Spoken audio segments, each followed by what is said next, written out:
Dans cette première extension de Splendor, qui s'appelle La Route de la Soie, on a deux modules qui peuvent se jouer soit ensemble, soit séparément. Le premier propose différents petits pouvoirs que l'on peut gagner en ayant un certain nombre de cartes devant soi. Donc quand on prend un pouvoir, on prend tout simplement la tuile qui est posée devant et on la pose devant soi et à partir de ce moment-là, on a le pouvoir.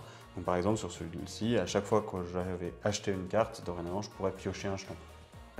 Et le deuxième, ce sont des tuiles citées qui vont remplacer les nobles et qui vont changer les conditions de fin de partie. Par exemple, avec cette tuile citée, il faut avoir 17 points de victoire, alors qu'avec celle-ci, il faut 13 points de victoire et 4 cartes noires et 3 cartes vertes. Ça met relativement peu de changements en termes de gameplay, mais ça change vraiment complètement la sensation de jeu. Le jeu est un peu accéléré et on va vraiment aller chercher d'autres choses.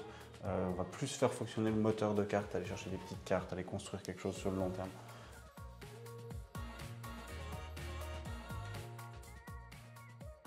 Alors, du coup, comme le nom l'indique pour l'extension, ce sont toutes des cités qui sont sur le fameux chemin historique de la route de la soie. Certaines d'entre elles, c'est des cités qui sont aujourd'hui détruites, en ruine, ou même dont on a presque à peine les vestiges au sol.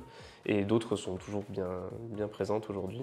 Donc ça, c'est pour les petites cartes. Et pour les plus grandes cartes, en fait, ce sont d'autres nobles comme ceux de la boîte de base, mais avec leur ville et leurs monuments associés.